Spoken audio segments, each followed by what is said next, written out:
بسم اللہ الرحمن الرحیم۔ السلام علیکم۔ ابتدا رب العزت کے نام سے جس نے جان دی جہان دیا، اور درود السلام محمد وآل محمد پر۔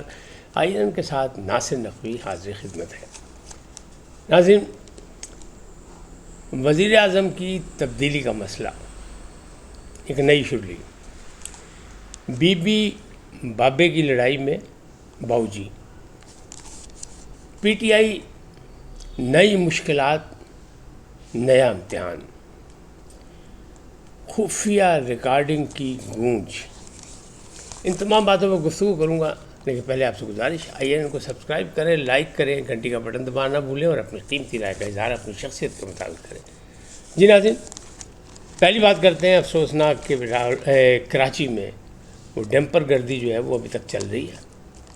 ایک ڈیمپر نے ایک خاندان کو کچل دیا، باپ، بیٹی، بیٹا۔ باپ زخمی ہے، بیٹا جو ہے وہ جاں بحق ہو گیا۔ لوگوں نے بہت سے ڈیمپر جو تھے وہ جلا دیے، مطلب ظاہر ہے صورتحال خراب ہو گئی، امن عامہ کا صورتحال، لیکن مسئلہ تو حل ہونا چاہیے۔ ایسا لگ رہا ہے کہ جیسے کراچی میں حکومت نام کی کوئی چیز نہیں، بلکہ سب ڈیمپر دہشت گردوں کا راج ہے وہاں۔ وہ پہلے بھی بہت سی جانیں ضائع ہو چکی ہیں قیمتی، لیکن ابھی تک اس کا مسئلہ حل نہیں ہو سکا۔ اب کب حل ہوگا یہ تو وزیر اعلیٰ ہی جواب دے سکتے ہیں۔ بہرحال بات کرتے ہیں اپنے وزیر اعظم کی تبدیلی کا مسئلہ جو ہے۔ اسلام آباد میں افواہیں چلتی ہیں، پہلے بھی میں نے آپ کو بتایا تھا، کبھی وہ چھٹی چھوڑی جاتی نا، بار بار ٹیسٹ کیا جاتا ہے۔ اور ہمارے پاکستان میں ایک عجیب و غریب بات ہے، عجیب و غریب بات یہ ہے کہ جب 2-2.5 سال بنتے ہیں نا حکومت، کسی بھی حکومت کو چیک کر لیں آپ، تو بس شور مچ جاتا ہے کہ بھائی دیکھو فارغ کرو، اب اسے جانا چاہیے۔ اب یہی پروپیگنڈا شروع ہو گیا کہ جناب وزیر اعظم سے جو ہے وہ معاملات گڑبڑ ہو گئے، اور وزیر اعظم کی تبدیلی جو ہے وہ اب لازمی ہوگی، اور وزیر اعظم تبدیل ہوں گے تو پھر کیا ہوگا، وزیر اعظم تبدیل ہوں گے تو معاملات کدھر جائیں گے۔ تو فوج اور موجودہ حکومت میں لڑائی شروع ہو گئی۔ حالانکہ بظاہر ایسا کچھ نہیں لگ رہا، اس لیے کہ آپ اسے ہائیبریڈ نظام کہیں، جیسے کہ خواجہ آصف نے کہا تھا۔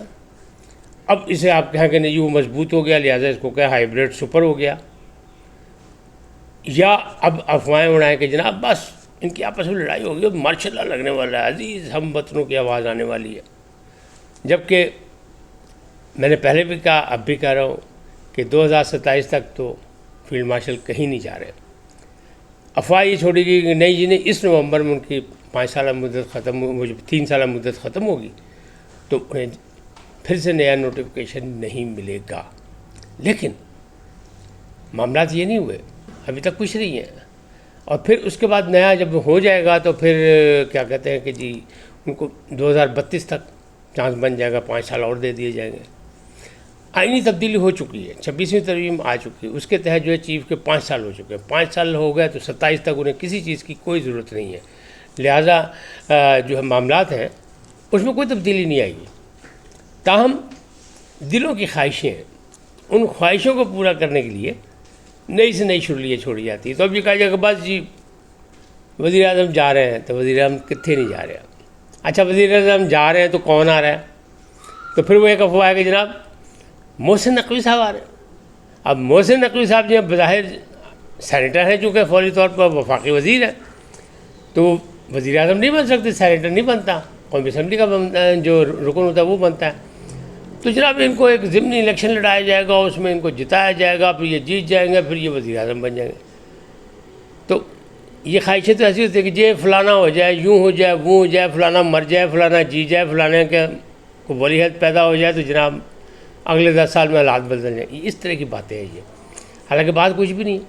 موجودہ نظام میں محسن نقوی ایک اہم آدمی ہے، اور ان کا جو جسم اور جثہ ہے وہ عام ہے، بڑا سمارٹ آدمی ہے، اور ان کی سوچیں بھی بڑی ہیں، اور ویسٹ سے وہ پڑھے بھی ہوئے ہیں، یہاں بھی پڑھے ہیں، بڑا سب کچھ ہے ان کا ایک بیک گراؤنڈ بھی ہے فیملی۔ لیکن ان کا پیٹ نہ ہوتے ہوئے بھی پیٹ بہت بڑا ہے، جس میں بہت سے راز ہیں۔ اس بات کو بھی یاد رکھنا چاہیے کہ ان میں نظام ہضم ان کا بہت اچھا ہے، وہ ادھر کی ادھر افواہیں نہیں اڑاتے، ادھر کی ادھر کان نہیں بھرتے، لیکن جو ان پر اعتبار کیا جاتا ہے تو وہ ضرور باتیں کرتے ہیں کہ دونوں میں صلح سمجھوتا مفاہمت کی بات کرتے ہیں۔ زرداری صاحب ہوں یا نواز شریف صاحب ہوں یا فیلڈ مارشل ہوں، یعنی طاقتور طبقے کے جو سالار ہیں، تو ان سب سے ان کا رابطے اچھے ہیں، تعلقات اچھے ہیں. اور رانا ثناء اللہ نے اسی بات پہ کہا تھا جب ان سے پوچھا گیا کہ وہ تو جناب وہ بن گئے وزیر داخلہ، تو انہوں نے کہا جناب محسن نقوی نے تو مہربانی کی کہ وزیر اعظم نہیں بنے، ورنہ وہ وزیر اعظم بھی بن سکتے تھے. تو آپ خود سوچ لیں اس بات پہ کیا. لیکن لوگ جو ہیں ان کے پیٹ میں درد شروع ہو جاتا ہے 2-2.5 سال کے بعد. تو اب یہ مرحلہ آ رہا ہے کہ 2-2.5 سال ہو رہے ہیں پورے، تو بس اب وہ پیٹ میں درد شروع ہو گیا کہ وزیر اعظم بدلنا چاہیے، شہباز شریف بدلنا چاہیے، شہباز شریف کو جا رہا ہے، فوج سے اس کی لڑائی ہو گئی. حالانکہ ایسا کوئی ایسی بات نہیں. ہاں لڑائی جو ہوئی تھی وہ بی بی اور بابے کی ہوئی تھی، وہ بڑا شور مچا تھا سیالکوٹ میں. سیالکوٹی بابا جو ہے وہ ناراض ہو گیا تھا، اس نے استعفیٰ بھی دے دیا تھا. کہنے والے کہتے ہیں توقیر شاہ کے پاس استعفیٰ پہنچ گیا تھا. لیکن معاملات جو تھے وہ بابو نے بیچ میں آ کے مسئلہ حل کر دیا. بابو نے بات تو نہیں مانی خواجہ آصف کی، لیکن انہیں منا لیا. اور بی بی کو بھی منا لیا کہ نہ چاچا تیرا انج نہیں کرتا، میرا کلاس فیلو ہے، گورنمنٹ کا لاہور سے اکٹھے پڑھتے رہے. تو یہ معاملات انہیں کر کرا کے جیسے بھی تھا وہ معاملہ ٹھیک ہو گیا، وہ لڑائی کم ہو گئی. اور پھر جو ایک بیان آیا خواجہ آصف کا، اس کا مطلب سیدھا سیدھا ہے کہ وہ ان ٹچ ہیں، وہ وزیر دفاع ہیں. تبھی انہیں نے وہ جو بھارتی فضائیہ کے جو چیف تھے، جو انہوں نے خواب دیکھا اور ان کی آنکھ کھل گئی، اس میں انہیں شور مچایا کہ ہم نے پاک فضائیہ کے 5-6 طیارے گرا دیے، اور اس میں جناب ہم نے ایک ایئر بیس جو بھی تھا وہ بھی گرا دیا تھا، مار دیا، تباہ کر دیا، سب کچھ کر دیا. ایک ایسا طیارہ بڑا گرا دیا جو جاسوسی کے لیے استعمال ہو رہا تھا. تو اس کا جواب انہیں دیا کہ جناب گل ہی کوئی نہیں، میدان بھی یہاں گھوڑا بھی یہاں، آپ اکٹھے کریں اپنے طیارے لا کے، پاسنگ آؤٹ کرائیں، پریڈ کریں، ہم بھی کرتے ہیں. غیر جانبدار آدمی کو بلا لیں اور گنتی کروا دیں کہ کس کے پاس کیا ہے، کتنے مارے گئے کتنے نہیں. تو یہ وہی ہے جواب جو پہلے وزیر اعظم نے کہا تھا، اور کہ جناب آئیں غیر جانبدارانہ طور پر پہلگام کا معائنہ کروا لیں، غیر جانبدارانہ تحقیقات کرا لیں، جو خدشات ہیں اسے دور کر لیتے ہیں. تو بھارت بھاگ گیا تھا. تو یہاں بھی بھارت بھاگ گیا کیونکہ جھوٹ کے تو پاؤں ہوتے نہیں. تو یہ معاملہ اسی طرح ہی ہے کہ خواجہ آصف جو ہیں ہیں، اسی لیے ان کا اتنا بڑا بیان آیا اور فل بیان جناب چھپا. اس کا مطلب سب معاملات درست ہو گئے. اور وہ جو اے ڈی سی کا مسئلہ تھا نا، سی کا مسئلہ تھا، وہ جو وہاں جو گرفتاری ہوئی ہے اس سے بہت کچھ مل رہا ہے. اور وہ کہنے والے یہ کہہ رہے ہیں کہ وہ کروڑوں سے اربوں تک بات چلی گئی. وہ چلتا رہے گا، اس میں کیا ہے. ان کو جو خدشات تھے یا تحفظات ہے، جس بات کا گلہ کیا کہ ہمارے شہر میں اتنی بڑی کارروائی کی اور آپ نے مجھے بتایا نہیں، مجھ سے بھی تو کوئی مشورہ لینا چاہیے تھا. تو اس پہ ان کا اپنا گلہ، کیونکہ ظاہر سیاسی لوگوں کا گلہ ہوتا ہے. مجھے یاد ہے کہ جب گورنر پنجاب تھے میاں اظہر، تو انہیں اچانک تھانوں پہ جانا شروع کر دیا تھا. مرید کے گئے تھے، اگلے دن کاموں کے گئے، تو تیسرے دن نواز شریف صاحب کا فون آ گیا تھا ان کو بطور وزیر اعظم کہ جناب آپ کیا کر رہے ہیں، رانا تنویر صاحب ناراض ہو رہے ہیں، تو آپ مت کریں یہ کام، تو کہیں بھی نہ جائیں، ورنہ ایم این اے کا جو ہے تھانہ کلچر جو ہے ان کے لیے بڑا اہم ہوتا ہے علاقائی طور پہ، لہٰذا آپ مت جائیں. تو بند ہو گئے سن جناب دورے. یہ ہوتا ہے، ایسی کوئی بات نہیں. اب کل کا دن جو ہے وہ 2 مطلب فیصلے آنے، یعنی شادمان تھانے کا اور ایک ہے کور کمانڈر ہاؤس کا. اس میں بھی 45 افراد کا جو ٹرائل مکمل ہوا ہے. اسیران لاہور کا بھی اس میں نام ہے. اب کون اس میں بری ہوتا ہے، کیا شاہ محمود پھر بری ہو جائیں گے، اس میں بھی ان کا بھی نام ہے. تو ان کے پاس تو ہے موجود، جو پہلے انہیں مثال وہی اس میں بھی انہوں نے کہا ہوگا کہ میں تھا ہی نہیں لاہور میں، میں تو اتنے دن سے کراچی تھا، میری بیگم کی طبیعت خراب تھی، جو بھی تھا. تو اب ان کی مانی جاتی ہے کہ نہیں مانی جاتی. موزم منظر گل صاحب ہے، انہی نے فیصلہ محفوظ کر لیا تھا.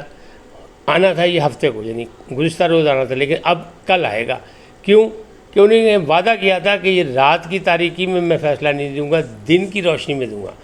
تو امید یہی کہ کل آئے گا، اور کل نیا امتحان پی ٹی آئی کا شروع ہوگا اور نئی مشکلات شروع ہوں گی. کیونکہ بہت سے جو ہے اس میں سے مفرور ہیں، بہت سے جو ہے وہ ٹرائل میں آئے نہیں، بہت سے جو ہے وہ ٹرائل میں نامزد ہوئے تھے تو ان کے ٹرائل مکمل میں، یعنی 45 افراد کے. اس میں وہ تھانہ شادمان اور کور کمانڈر ہاؤس کا مسئلہ ہے. تو اس میں 20 سزاؤں کے چانسز، ایک نئی مشکلات اور نیا امتحان شروع ہو رہا ہے پی ٹی آئی کا. اب بات کرتے ہیں خفیہ ریکارڈنگ کی دھوم یا گونج. شاہین سمائی صاحب ہیں، انہوں نے ٹویٹ کیا اور انہوں نے کہا جناب بڑی، وہ بھی امریکہ میں بگوڑے ہیں اور فیلڈ مارشل بھی امریکہ میں. فیلڈ مارشل کہتے ہیں، اس کا میں نے بہت 2-3 دن پہلے آپ کو بتایا تھا کہ وہ جا رہے ہیں، اور ابھی دسمبر کا پھر میں کہہ رہا ہوں کہ دسمبر میں وہ پھر جائیں گے. تو ٹیمپا ایک جگہ ہے، وہاں پہ کمانڈر کی چینجز تھی، جس میں جنرل کوریلا ریٹائر ہوئے، یہ میں آپ کو بتا چکا ہوں۔ اب نئے جنرل آ گئے ہیں اس میں، اور وہ جو ہیں انہوں نے چارج سنبھال لیا۔ تو نئے جنرل کو بھی چیف ہمارے جو ہے نا کیا کہتے ہیں ہمارے فیلڈ مارشل نے ان کو پاکستان کا دورہ دے دیا۔ تو اب یہ نئے جنرل صاحب نے جو جنرل کوپر، ان کو بھی دعوت دے دی کہ پاکستان کا آپ دورہ کریں۔ تو ان کو خاص طور پہ بلایا تھا جنرل کوریلا نے، اور جنرل کوریلا پچھلے دنوں پاکستان آئے تھے اور صدر مملکت نے ان کو ایک اعزاز سے بھی نوازا تھا۔ تو اس سلسلے میں شاہین سمائی صاحب نے کہا جناب مسئلہ یہ ہے کہ فوج جو ہے نا یہ جو ہے بڑھتے جا رہے ہیں فیلڈ مارشل صاحب، اور اب جو ہے ان کے پاس جو ہے فیلڈ مارشل صاحب نے ایک ریکارڈنگ حاصل کر لی ہے جس میں نواز شریف، آصف زرداری، جناب ساروں کے نام آ گئے کہ ان سب نے باقاعدہ فیلڈ مارشل کو گالیاں دی ہیں، سب کچھ ہے، تو لہذا کام ہو گیا غلط۔ مسئلہ کیا ہے؟ مسئلہ یہ ہے کہ جی انگور کھٹے ہیں، آپ کی بات نہیں بنی طاقتوروں سے، آپ مذاکرات چاہتے تھے، آپ مسئلہ تو اب وہ مشورہ دے رہے ہیں اپنے عمران خان صاحب کو کہ جناب سیاستدانوں سے مل جائیں اور اڑا دیں فیلڈ مارشل کو، اور ان لوگوں کو آپس میں لڑا دیں تاکہ فوج اور سیاستدان آپس میں لڑیں اور ان کا مسئلہ حل ہو جائے۔ بظاہر اتنی آسانی سے یہ مسئلہ حل نہیں ہوگا کیونکہ یہ بڑی دور جا چکا ہے، معاملات آگے بڑھ چکے ہیں۔ فیلڈ مارشل 27 تک ہیں، کیونکہ جب آئینی تبدیلی ہو جائے تو نیا آئین لگتا ہے، اس پہ لاگو ہوتا ہے، اور 27 کے بعد بھی اگر انہیں 5 سال اور مل گئے تو پھر وہ گئے 32 تک۔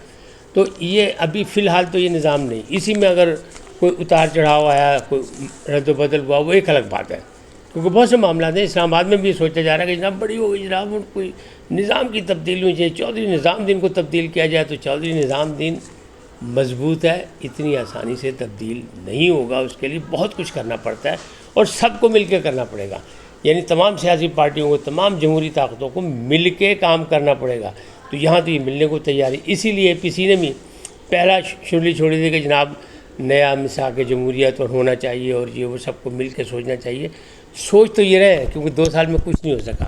اور یاد رکھیں پھر آصف زرداری کے بعد صدر آصف زرداری جو مفاہمتی ہیں، انہوں نے یہ کہا تھا کہ جناب جیل ویل کوئی چیز نہیں ہوتی، لیکن 2 سال کے بعد وہ جیل اپنا نام بتاتی ہے کہ بھائی میں جیل ہاں تو تسی قیدی ہو۔ تو 2 سال ان کے بھی پورے ہو چکے ہیں، لہٰذا مسائل بڑھ گئے ہیں، تو اب یہ چیزیں یاد آ رہی ہیں۔ تو وہ فارمولہ کامیاب نہیں ہوا جو باقاعدہ مطلب غدار اور یہ اور وہ سب کچھ کہا جا رہا تھا، اور جنرل عاصم کو باقاعدہ فیلڈ مارشل کو ابھی تک تنقید کا نشانہ بنایا جا رہا تھا، باہر کے جو بیٹھے ہوئے ہیں وہ بھی اور یہاں کے بھی وہ بھی، لیکن اب انہوں نے چال بدلی، پیسرا بدلا انہوں نے بھی بھارتیوں کی طرح کہ دوسرا فارمولہ آزماؤ۔ تو اب فارمولہ یہ ہے کہ جناب پیپلز پارٹی اور نون لیگ کو فوج سے لڑاؤ، یہ ہو گیا، اور فوجیوں کو کہو جناب ان کی گالیوں والی ایک ٹیپ ہے، ریکارڈنگ ہے، اور وہ تو وہ یہ کہہ رہے ہیں کہ اس کی بڑی گونج ہے اسلام آباد میں، اور آواز کہاں آئی ہے؟ امریکہ میں بیٹھ کے، جو اسلام آباد میں بیٹھے صحافی ان کو کسی کو آواز نہیں آئی۔ تو یہ بڑا عجیب و غریب سا ایک مسئلہ ہے، عجیب و غریب ہے، یہ سیاست میں اس طرح کے اتار چڑھاؤ آتے رہتے ہیں۔ فی الحال اتنا ہی، پھر ملیں گے نئے موضوع کے ساتھ۔ جاتے جاتے آپ سے درخواست، آئیے ان کو سبسکرائب کریں، لائک کریں، گھنٹی کا بٹن دبانا نہ بھولیں، اور اپنی قیمتی رائے کا اظہار اپنی شخصیت کے مطابق کریں۔ سدا سلامت رہیں، اللہ نگہبان۔ لیکن جاتے جاتے پاکستان زندہ باد، پاک افواج پائندہ باد، سدا سلامت رہیں، اللہ نگہبان۔